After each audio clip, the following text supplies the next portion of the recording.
What the girl suddenly found out was that a Persian cat accidentally fell into the pool, but she didn't care and pulled up the curtain. Then she put the third-grade student certificate without discrimination. Until the cat was alive and tired of death, she pretended to have just learned and showed a sad look in front of her father. However, the girl's weirdness was far from that. Her clothes had to be stacked neatly. The red circle on the calendar had to be the same size. Even every night she had to practice faking a smile in front of the mirror, just because she wanted to pretend to be an angel. On this day, a poisonous bee flew into the classroom. All the students were scared to death. Only the girl calmly used a cup to cover the poisonous bee. Then she calmly put the poisonous bee out of the window in the students' shocked eyes. But she didn't know it was this courage. But the teacher noticed something strange. In the rest of the class, the girl heard the classmate showing off her new watch. As a result, the next second, she accidentally knocked over the classmate on purpose. Then she felt guilty and apologized. Then she pretended to lift the other person up. By the time the classmate left, the watch had appeared in the girl's hand. She thought she was doing it unconsciously. She didn't know the teacher saw the whole process. The girl is the natural bad seed in everyone's mouth. The sweet appearance is just a mask she disguised. The most loving child in the school selection. Amy has long been eager to win the award. But the winner she wanted to announce was actually her own hair. Amy was excited to get the award. She couldn't suppress her anger. She shook her toes in a hurry. When the award was over, the teacher left Amy's father alone. Although she admitted that Amy had many advantages, she didn't seem to have any fear of winning. She hoped her parents could pay more attention to her, but Nick didn't take what the teacher said seriously. Then her father found comfort for his daughter, but Amy was still not convinced. Because she thought Amy was silent in the class, the medal should belong to her. Seeing her father's stern gaze, she immediately put on another mask. She put a smile on her face and expressed her happiness for the hair award. While the parents were chatting, Amy tricked Amy into the cliff after school. Looking at the medal that belonged to her, her eyes were full of anger. Then she hurried back to school and called her father home. At this time, the two girls screamed and pointed to the back hill. When the adults arrived at the beach, Amy had already stopped breathing. But she didn't know where the medal was. Looking at the adults anxious, she pretended to be scared and hid in her father's arms. That night, Nick and Amy's aunt talked about this tragedy. Aunt was worried that Amy would leave a psychological trauma, so she arranged for Nick to talk to Amy. The conversation between the two was heard by Amy. The next morning, Nick wanted to comfort Amy, but he didn't expect her to smile coldly. He even happily waved his feet. At the track meet in Milo, all the classmates cried. Only Amy was calm. This is when Nick went to comfort Amy's parents.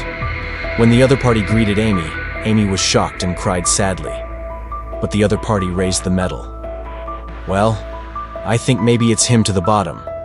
After that, in order to avoid similar tragedies for Amy, Nick hired a nanny. When the nanny saw this rich single man, she immediately changed her mind. She decided to become the hostess of this family. At night, she secretly stole 2 sleeping pills and wanted to take them off for Nick.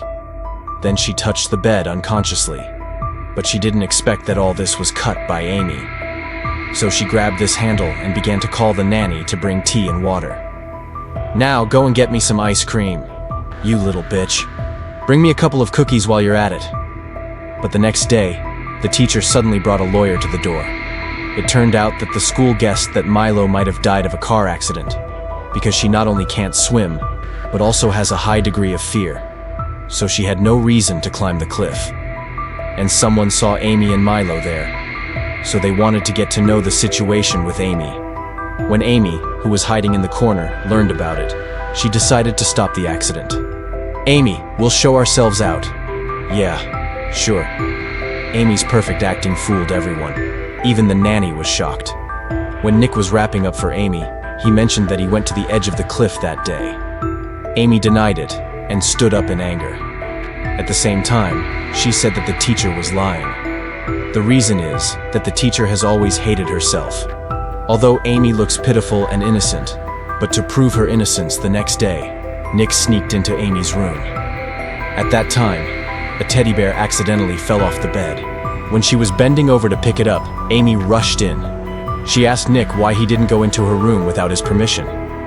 Nick explained that he was cleaning up. Amy realized that something was wrong with her. A sweet smile immediately appeared on her face. Back to the room, Nick looked at the photo of the day of the award, but found that Amy's eyes were always on the podium. Her fierce eyes not only reminded Nick of the teacher. The next day, when Amy was walking out with the nanny, she suddenly noticed that the teacher had come to Milo's house. Obviously, the school was still investigating and trying to find evidence. Amy suddenly got angry. She suddenly thought that the teacher was afraid of the horsewind, and coincidentally, there was a beehive under their roof. When the two returned home, Amy disappeared. The nanny searched the house again, but she still didn't see Amy's figure. But she didn't know that the beehive in the house was gone. When the teacher left by car, a bee flew into her face. She was in a hurry to drive away, but almost hit a car. It almost caused a car accident. Fortunately, she controlled the car and parked by the roadside. She lowered the glass and drove the bee away. But she didn't expect that there was a complete beehive on the back seat. At the same time, the nanny saw that Amy was not at home, so she sneaked into her room and found the medal under the bed. Then she deliberately hung it on the lamp in Nick's room. When Amy and Nick asked for a favor at night, she suddenly noticed the medal on the lamp. She gently approached it and quietly hid it behind her. She took advantage of the fact that her father didn't want to leave, but the sound of it attracted Nick's attention. "Oh, nothing. What's in your hand?" "Nothing." Seeing her father's stern expression, Amy had no choice but to take out the medal. Nick took it out and looked at it. Amy was stunned for a moment. She was in a hurry to ask why Amy's medal was at home. Amy was just about to make up a lie to fool him. It was hidden under the bed. "I found it cleaning." Thinking of a person's eyes, she couldn't hide it. When Amy turned her head, there was a sweet smile on her face. She said that Milo and herself played a game. The medal is the game bet. Obviously, Milo lost to himself. And then I heard the news of his accidental death. I was scared. That's why I didn't return the medal. Nick was suspicious, but now he had to return the medal to Milo's parents as soon as possible. The day they came to Milo's house, although Amy was reluctant, she still returned it to Milo's mother. The other party was surprised. In order to eliminate Milo's mother's suspicion, Nick had to explain to the other party according to Amy's words. Looking at Amy's harmless, the woman soon chose to believe and thanked Amy for returning the medal. However, in the next chat, Nick learned a shocking news from the other party. The teacher had just passed away. There was a strange hole in his car, and that's how this tragedy happened. "Daddy, I'm not feeling well. Can we go home?" "Sure." But Amy didn't have any feelings for the teacher's death. Instead, she was in a hurry to go home and eat her own cake. At this time, Nick finally noticed the abnormality of his daughter. So on his way home, he decided to take Amy to see a psychologist. On the way, he happened to see the teacher's accident scene. These two accidents led to his death. The next day, when Nick was working in the workshop, he suddenly noticed the hole under his roof. He didn't know when it disappeared. Thinking about his daughter's recent abnormal behavior, he knew that the psychologist was in a hurry. Amy smiled and agreed. In fact, she was angry. Even her nails were poked. When Amy came to the clinic, she was very obedient and sensible. Although she was young, she knew what the adults were thinking. She easily caught the psychologist. The other party didn't see Amy's abnormality, but she saw it with her own eyes. The psychologist told Nick her diagnosis. Amy seems 100% perfectly average. After hearing this, Nick finally relaxed. He knew that Amy was a good girl. On his way home, Nick found that the nanny was wearing a cool sunshade. When he saw the nanny standing up, he showed his body unintentionally. Nick was in a hurry to avoid his eyes. The nanny who was in the workshop immediately saw his thoughts. As soon as he went upstairs to find Amy, he began to declare his sovereignty to Amy. He said honestly that he would be her stepmother. Faced with Amy's warning, the nanny had no intention at all. She didn't know that this would make her regret for the rest of her life. The next day, Nick went out because of work. This is a rare opportunity for Amy. She hid in the house first, and then deliberately made a noise. Hearing the noise, the nanny came to the woodwork shed outside. Unexpectedly, she accidentally kicked the oil can when she just entered the door. As the oil can rolled, the curtain door behind her suddenly closed. The nanny panicked for a moment and didn't wait for her to call for help. A fierce fire was suddenly ignited in the room. The nanny was immediately terrified and screamed for help. At this time, Amy stood outside the window and watched her quietly. Until the nanny was burned to ashes, she smiled and left. When Nick rushed home in a hurry, the woodwork shed had been burned to ashes. Fortunately, Amy's daughter was not injured.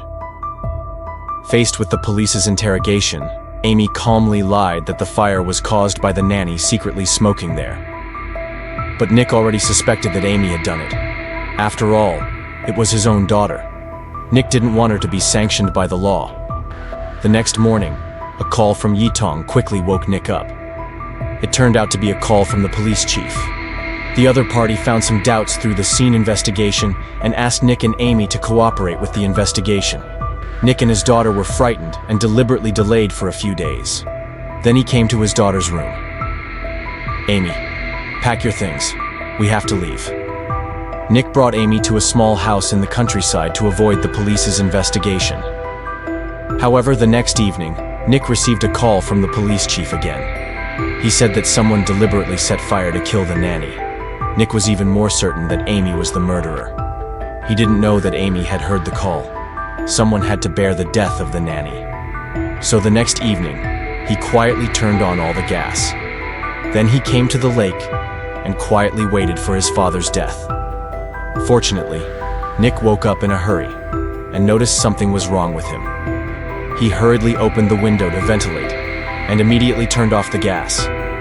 Then he found Amy by the lake. He asked Nick unconfidently, "Why? I'm the only person you have. Remember, if something happened to you, I'd live without Angela." Oh my God. He realized that his daughter was incurable, but Nick didn't want her to be sent to the juvenile detention center, because he knew that Amy would continue to harm the world. At this time, Nick made up his mind. He crushed sleeping pills into powder and secretly mixed them into his daughter's juice. "I brought you your favorite. Can I put cream on it?" "Sure." When Amy drank it all, Nick's face was full of sorrow. "I love you, Daddy." "I love you too, honey bear." Nick fell asleep soon. He didn't want Amy, but he opened his eyes. It turned out that Amy had secretly exchanged the cups of the two of them. As soon as he held the pistol, he pointed at his father, but he didn't expect the bullet to miss. The sound of the gunshot woke Nick up. He saw that his daughter was going to kill himself. He was in a panic and wanted to grab the pistol. But Nick was helpless. He hit Amy and took the phone away. Oh my God. They're trying to kill me. He quickly dialed the police's phone, and he hid in the bathroom. At the same time, Nick, who regained his strength, opened the door. But when he was about to shoot the bad guy, the neighbor came suddenly. "What's going on? Help! He's trying to kill me. Don't listen to her." To prevent the bad guy from harming the world again, Nick ignored the neighbor's obstruction. Nick fell to the ground and hated the Northwest.